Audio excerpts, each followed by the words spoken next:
Esto es el podcast de Enrique Figueroa MX. Muy buenos días, tardes o noches, mi nombre es Enrique Figueroa Anaya y les doy la más cordial bienvenida a un episodio más de mi podcast. Y el día de hoy vamos a tener una charla muy interesante con el realizador argentino Diego Lerman, realizador de la película El Suplente. La cinta llega a cines este jueves 26 de enero para la gente que escuche el podcast cuando se lanza. Saludos a la gente en el futuro. Y bueno, es una película que creo que vale mucho la pena para abrir los ojos a una cinta que ya ha estado haciendo mucho ruido en Argentina.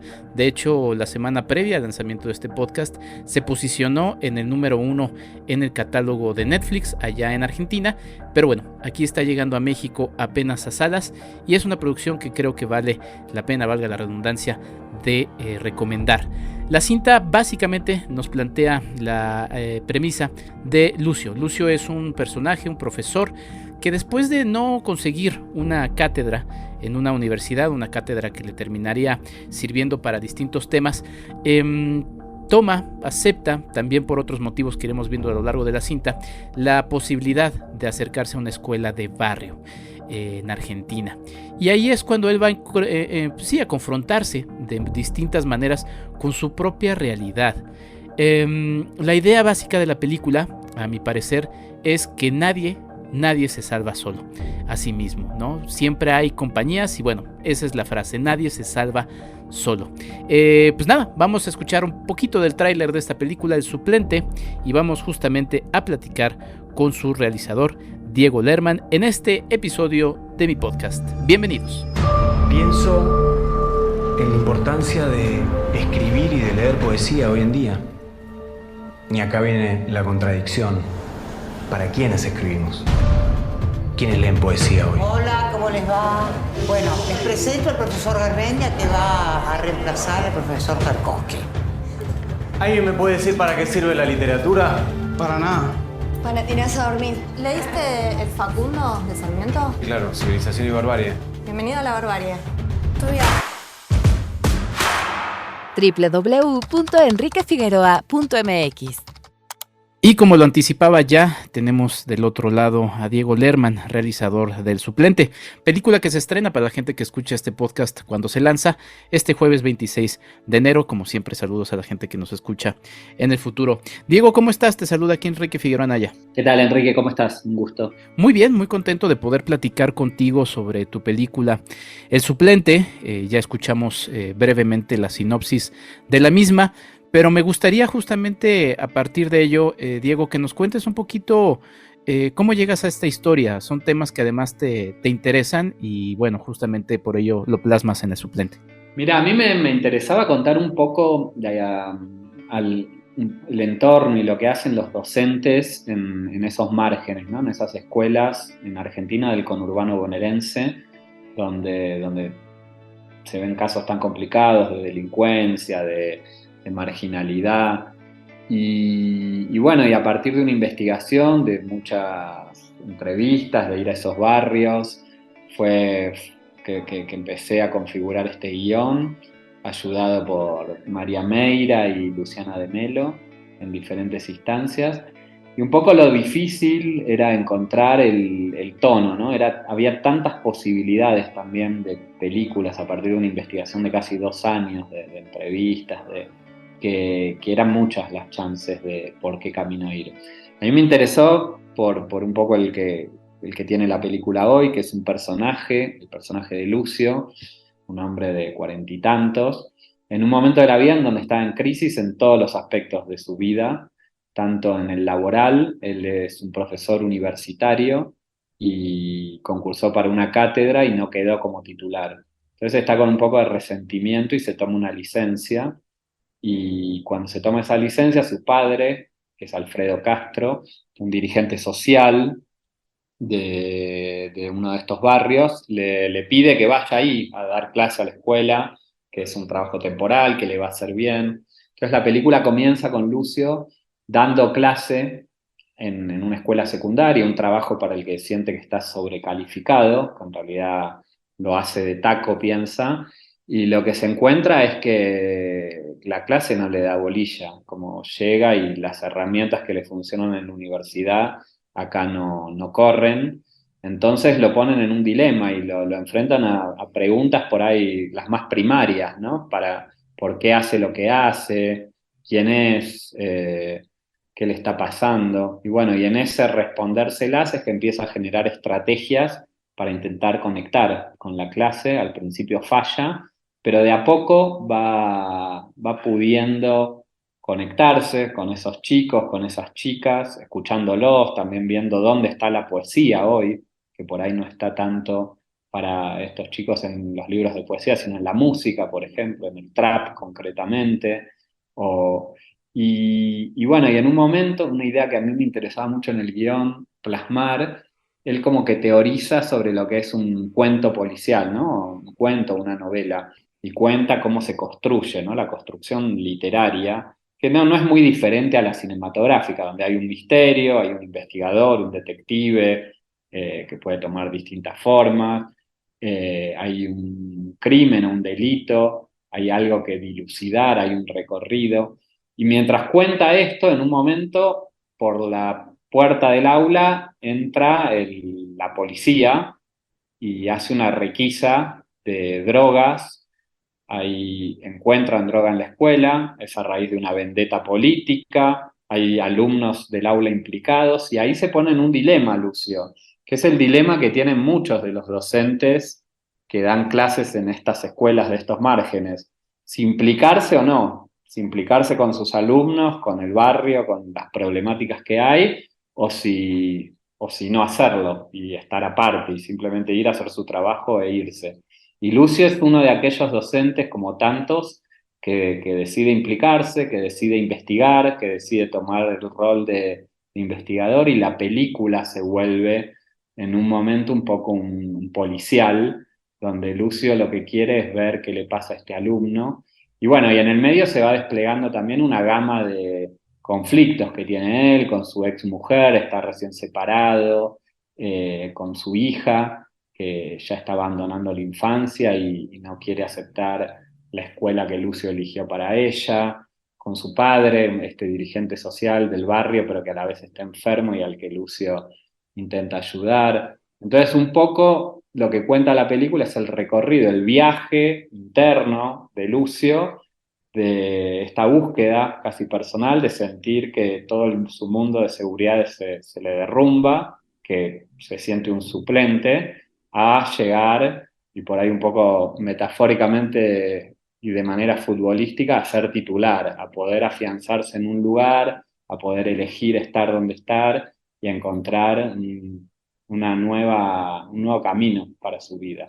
Ampliaste justamente la sinopsis, la premisa de tu película, Diego.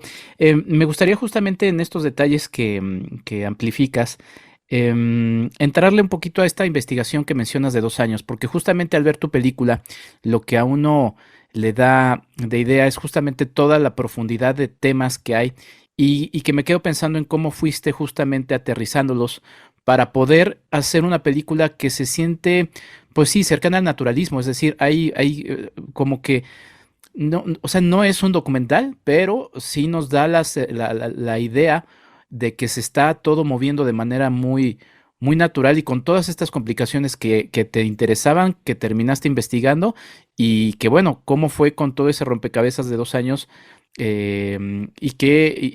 ir justamente escribiendo el guión literario y ya después vamos al aspecto visual que también es muy rico en tu película.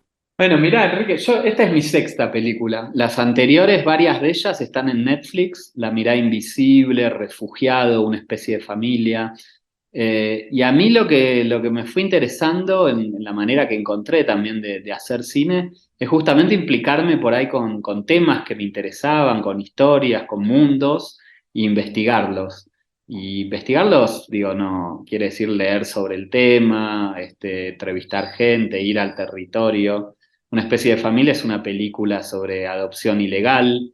Ahí un poco contacté también a estas pseudomafias que trabajan en el tráfico de bebés y el dilema moral y ético que hay con las complicaciones de la adopción en Argentina. Refugiado era una película de violencia doméstica, pero desde el punto de vista de un niño, y ahí fue investigar un poco todo ese universo y cómo era, qué les sucedía a esas mujeres que escapaban. La mirada invisible, bueno, es distinto porque es una novela y es una adaptación de una novela de Martin Cohen, ya venía una premisa, pero bueno, hubo toda una investigación de época, era una película que transcurría en una escuela también, pero en el fin de la dictadura militar.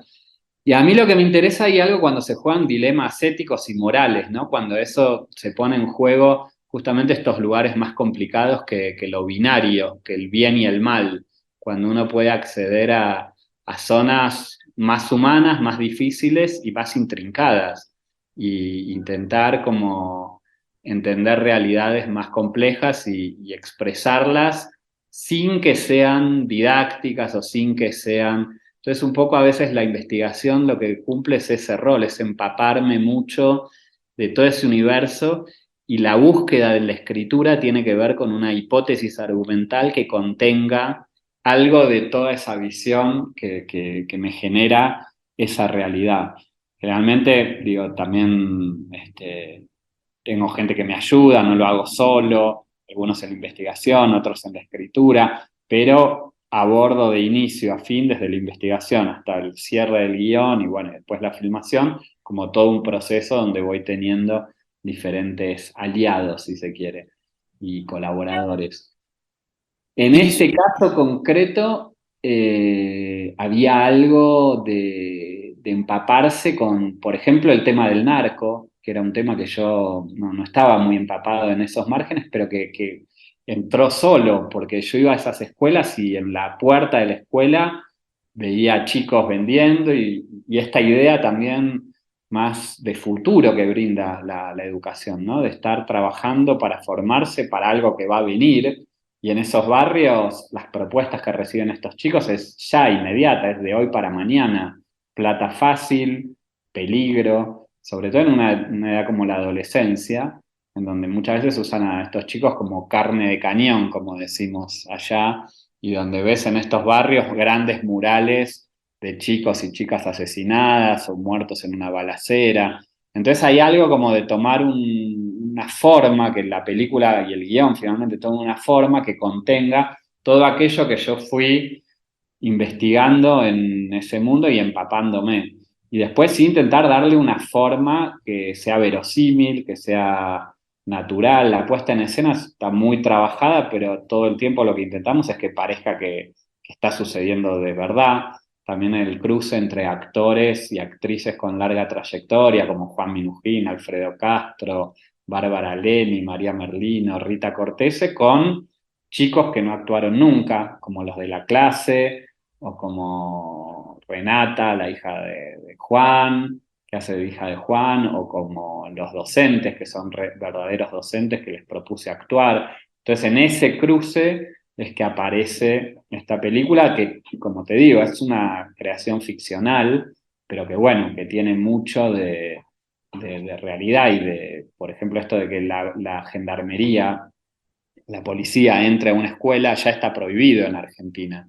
Pero investigando, yo encontré muchos casos de que sucedía que a veces hacían requisas y entraban. Y bueno, y también cómo juega lo político, que cuando hay elecciones locales de un intendente, un poco el barrio se revoluciona. Lo que se cuenta acá en esta historia es como un trasfondo de una disputa, una puja política entre un jefe narco que quiere candidatearse y el actual intendente, y entonces hacen toda una estrategia de desprestigio el uno del otro, y un poco la escuela y este tema de drogas queda teñido por eso. Y hay un alumno, Dylan, concretamente, que se ve envuelto en esto, y bueno, y que pone en un dilema a Lucio, si implicarse o no. Y Lucio decide intentar ayudarlo, tomar el rol de investigador, ver qué pasa con él, y un poco en ese implicarse es que arranca y coquetea un poco la película con el policial y con ese otro lado de Lucio fuera de la escuela y todo lo que él hace para intentar ayudar a este alumno por un lado y por otro lado recuperar algunos alumnos que dejaron de ir a la escuela. Diego, y en el aspecto visual, justamente mencionabas la puesta en escena. Sí, se visualiza una puesta en escena muy bien trabajada. Me llamaron mucho la atención los juegos con reflejos, con espejos. Cuéntame un poquito de ella, que además es uno de los varios elementos que se disfrutan mucho en el suplente. Mira, a mí me gusta mucho la imagen cuando tiene muchos como capas, ¿no? Cuando no solo se ve lo que está en primer plano, sino que tiene como profundidad y tiene muchos aspectos diferentes, distintos matices y posibilidades. Y también la idea de estar como espiando algo y de estar viendo a través de un cristal, de un espejo. Entonces con Wojtek Stanon, el director de fotografía, es un director de fotografía polaco, ya es la tercera película que hacemos, es un gran director de fotografía y también muy amigo. Trabajamos un poco esto. Primero que haya movimientos de cámara, muchos son planos secuencias muy coreografiados, pero que intenten no verse como construidos, sino que sea mover la cámara y que parezca, justo hay un personaje y justo. Pero bueno, para lograr eso, en rodaje muchas veces tiene que haber un gran planeamiento, Ujú. porque hay mucho coreográfico, la cámara, el foco, la luz, los personajes que se mueven, tiene que ser muy, muy preciso. Y por otro lado, que esa precisión juegue a favor de que parezca natural, no de que parezca una construcción. Entonces, en el mejor de los casos también es si no se nota o si uno no está tan pendiente de que eso sucede. Pero bueno, en general es como está muy, muy planeado. Y después hay algo también muy importante de la imagen, que es esto que te decía de las capas y las profundidades, de donde en cada elección de cada locación, por ejemplo, la locación del aula, donde hay una ruta detrás, una autopista, fue como un hallazgo. Yo todo el tiempo me preguntaba cómo filmar en un aula sin que sea una caja, ¿no? Porque te brindan muy pocas posibilidades, 4 paredes, y había muchas escenas de aula.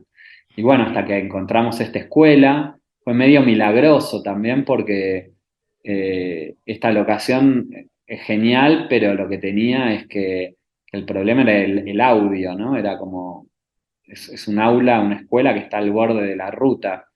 Y lo que me encontré cuando estaba haciendo scouting, después de ver miles de escuelas y buscar, no sé, la que visualmente más me cerraba, fue que había habido una disputa, un juicio entre la escuela y la autopista y la habían insonorizado todo. Entonces era genial para la película, era un hallazgo. Bueno, así con muchas locaciones también, pero es algo como que también en los scoutings tengo muy en cuenta. Generalmente vamos y sacamos muchas fotos, entonces cuando analizamos las locaciones también tenemos en cuenta estas posibilidades que da. Había algo de las autopistas que para mí era muy importante que estén en la película. La película cuenta un poco el viaje de Lucio, un profesor universitario de clase media, a los márgenes, a una escuela del conurbano bonaerense, donde la delincuencia, la marginalidad es muy fuerte. Entonces ese viaje, ese trayecto del centro a la periferia, también ver visualmente cómo se expresaba. Y yo pensé en esta idea, ¿no? De autopista, de río, de borde, de ser un personaje que está entre dos mundos, que va cruzando uno y otra frontera. Entonces, al encontrar, por ejemplo, la escuela con la autopista, bueno, era como una síntesis de imagen muy fuerte, pero eso muchas veces lo que requiere es mucha búsqueda y mucho trabajo de poder encontrar la locación adecuada para que genere una síntesis de un concepto como el que te cuento que tenía con la película. Sí, sí, sin duda. Y además es un personaje, el de Lucio, el profesor, que se va confrontando a lo largo de la misma. Vemos, por ejemplo, una escena que me gusta mucho en la que se ve un reflejo de él cuando está reflexionando, dudando y demás. Hay momentos muy especiales visualmente y también sonoros.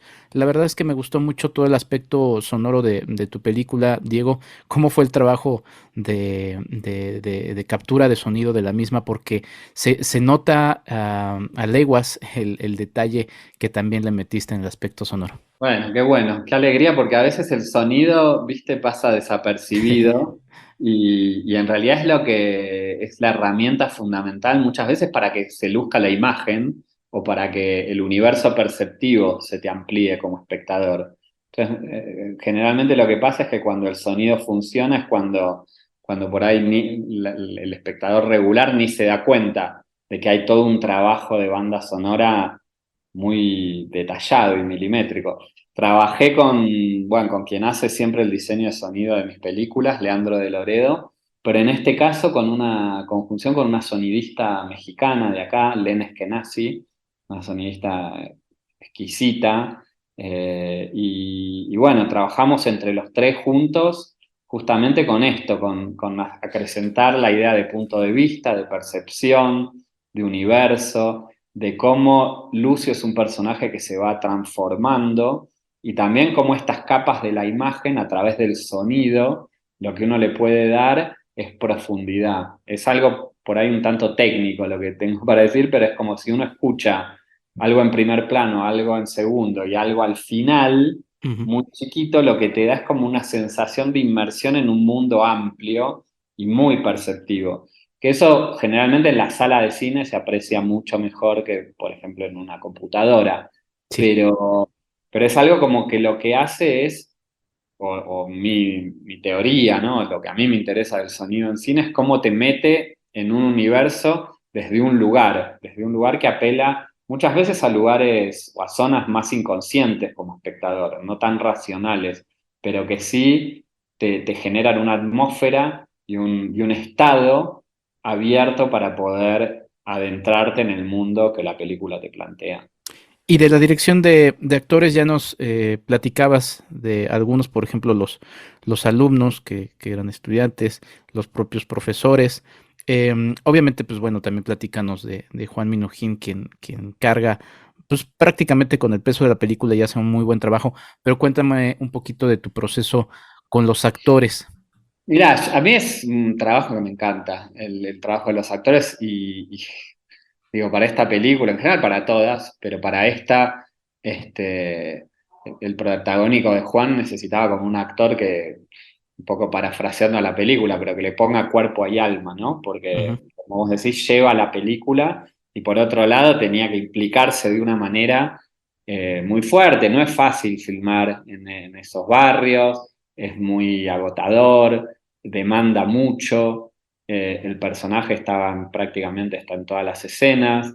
Y por otro lado hace un viaje interno. Y narrar un viaje interno tiene que ver con la economía, la sutileza y también con el compromiso, con todo lo que expresivamente un actor puede poner.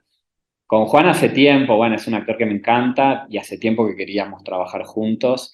Y bueno, cuando tuve una de las versiones del guión, se lo pasé, nos juntamos y en esa charla, ya en la primera charla que tuvimos, nos juntamos en un bar, vivimos muy cerca y ya cuando charlábamos me daba cuenta que Juan era un tema que lo atravesaba totalmente Ujú. y se implicó de una manera, digo, no me imaginaría la película con ningún otro actor, y Juan se implicó de una manera como muy, sí, muy a la par, ¿no? Era como, fue un aliado indispensable de esta película, alguien con el que charlábamos mucho, estuvo desde la etapa de casting de los chicos, incluso este, él vino cuando yo estaba seleccionando a los chicos y hacía pruebas a ver cuál me funcionaba mejor, cuál hacía mejor combinación.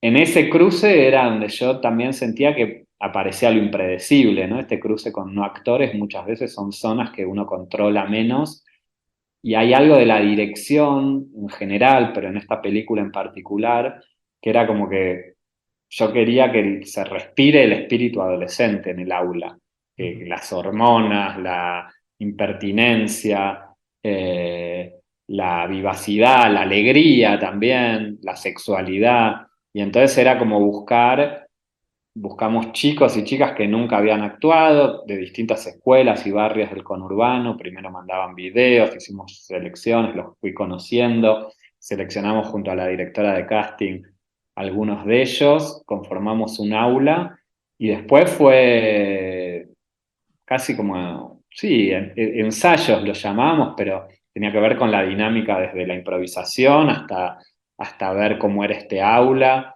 hasta que entiendan cómo funcionaba el cine, ¿no? Que se graba por partes, que no se puede mirar a cámara, que no se corta, salvo que corte la cámara. Digo, como un montón de cosas y al mismo tiempo ellos se iban conformando como, porque ninguno conocía al otro, pero se iban conformando como grupo, iban, qué sé yo, juntándose después de los ensayos.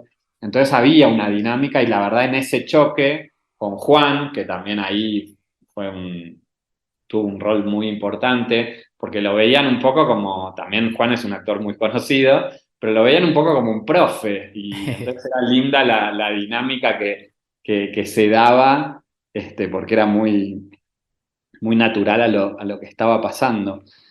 Así que, qué sé yo, no sé, fue muy placentero. Hay algunas cosas que están improvisadas, otras, la gran mayoría no.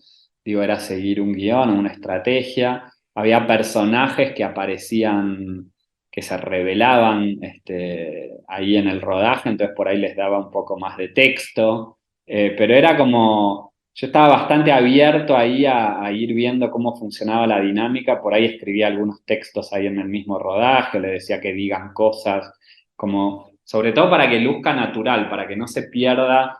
Hay veces cuando los adolescentes están muy encorsetados en las películas, como que pierde algo para mí esencial que yo no quería que suceda, que era la naturalidad y la espontaneidad.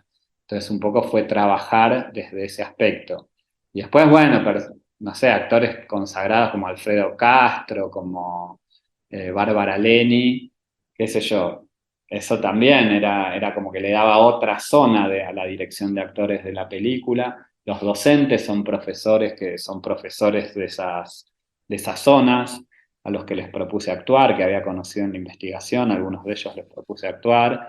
Y bueno, ahí se mezclaban con el personaje que hace María Merlino, que es la profesora de biología, y la directora, que es Rita Cortese, también una actriz muy conocida en Argentina, y cómo esa mezcla un poco entre actores y profesores le brindaban esa veracidad a las escenas de aula o de sala de profesores. Pues ahí está, Diego. La verdad es que es una película que vale mucho la pena. A mí te confieso, me llegó particularmente porque soy profesor, tanto de primaria como de preparatoria, y también la primera vez que me tocó, sí, fue como el cambio de universidad a preparatoria, y pues sí, me identifiqué con muchos elementos del personaje de Lucio. Y pues nada, felicitarte por tu película, recordarle a la gente que para el momento en el que sale este podcast se estrena el jueves 26 de enero, sigan las redes de Pimienta Films, ahí podrán checar toda la información. Y Diego, pues mucho éxito con tu película y muchas gracias por la charla. Gracias a vos, Enrique, me alegro mucho que te haya interesado. Claro que sí. Pues nosotros nos escuchamos en un próximo episodio en este podcast. Yo soy Enrique Figueroa Anaya. Hasta la próxima. Esto fue el podcast de Enrique Figueroa MX. Hasta la próxima.